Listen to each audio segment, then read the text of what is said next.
foundation for behindered artistic people, and we want you to do a little donation, and Lisander will tell you how it goes. Completely improvised this afternoon. Jan told me that I was the one who should ask you to spend money, so that's wonderful. Thanks. Now let me explain a little bit why Veuve Clicquot is here tonight, is contributing to the Artfair. One of the main sponsors is Banbridge, is Esther Kaats, one of the former winners of the Prix Veuve Clicquot for the Businesswoman of the Year.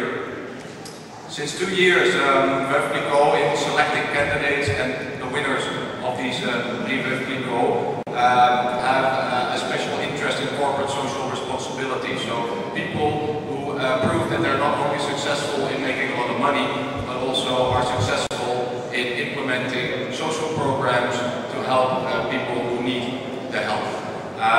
Yesterday evening, we have actually did the Prix Veuve Clicquot event here in Austria, and Mrs. Christa Wagner from Josko Thurnfenster did win that prize. It's one of the reasons why my eyes are pretty small today. It was late and it was a great party.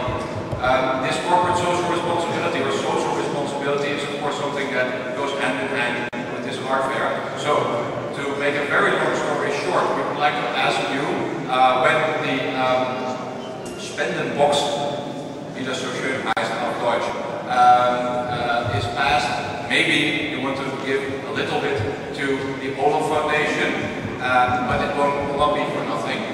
One of you will have the chance to win the painting we have all made together at the entrance. And to that, of course, I also donate a really nice bottle of champagne. So when you give your donation, add your business card or just a card with your name on it, and then later tonight we will draw a winner and hand over that wonderful painting, which I will think doubles in value the moment you leave the door today, and a nice bottle of Veuve Clicquot. So thank you for your donations.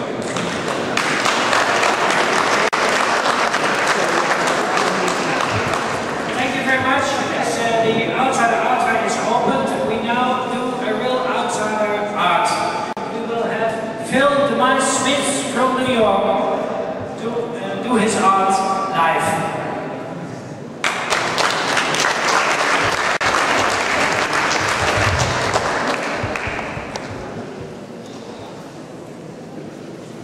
Very much. This echo in here is great. I did a lot of rock and roll, and this is the effect I always wanted. I don't know if it's good for poetry. We'll see. Very happy to be here. First annual European Outsider Artfair. It's just the first, which means there are many more to come.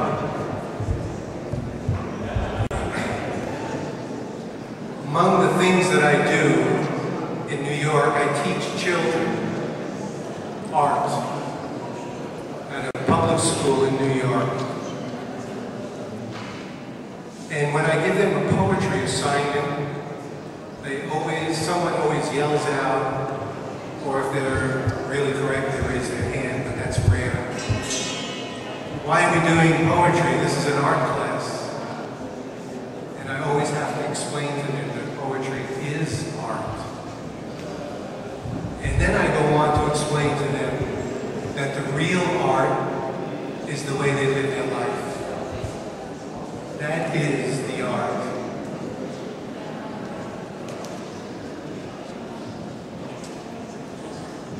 My poetry has always been about my life.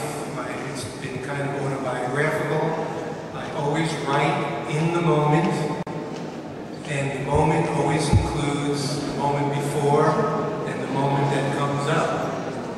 It's the ongoing present, as Gertrude Stein spoke. My constant search is who I am at this moment. So here I am at this moment, and I want to just read to you, actually from memory, a very short poem that I wrote when I was very young, but it depicts what I did from that point on. I stand between two mirrors. I see my being become a wing of bodies passing through the sun. I ask myself, which one? Which one? And this particular poem came from an image when I was growing up and getting my hair cut when I was 8 years old, which is probably the last haircut I got.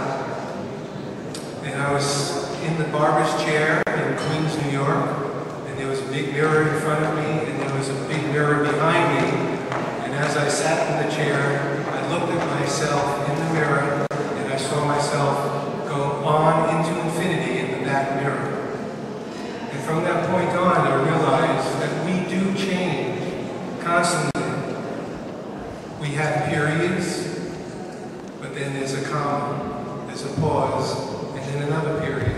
We live many lives in this one life that we live.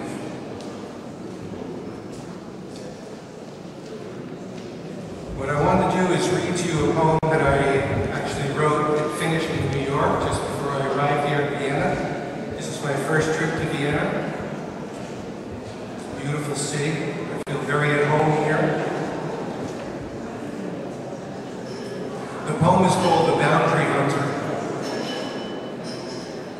And it's about searching for boundaries, something to hold on to in your life. And I do believe that we kind of enter, and I teach this to my children when I teach art, that I always give them some kind of boundary to work in.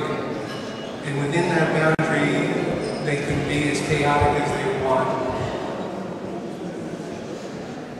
Something to hold on to. I'm a very poor swimmer.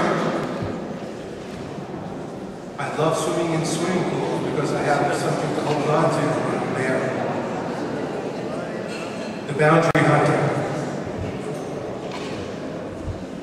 On the outside, looking out for me,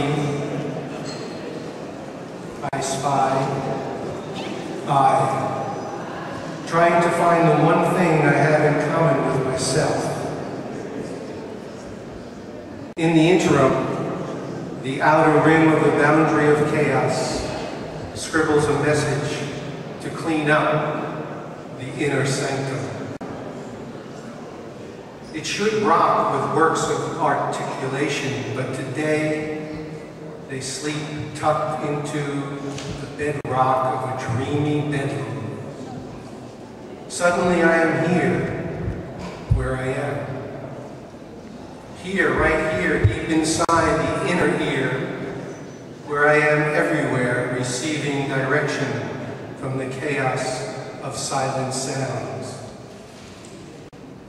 Placing myself inside the magnetic field attraction of gravity, holds me in place with a hand that moves across the universe and paints my pain to a T. In the corner of my eye sits an inexact opposite of my duplicate, another appendage of old age and wisdom. Added to this subtraction is an approximate truth that declares itself independent from the attachment to the whole truth and nothing but the truth insists and persists and swims in the river on the periphery of the outer rim. I catch its drift. Every now and then I float upstream of consciousness, burning at both ends, half awake, half awake, sleeping in the conjunction of the caboose and the locomotive of the train of thought. A crazy reason to be reasonable. I think I can. I think I can. I think, therefore, I can. Both ideas skyrocket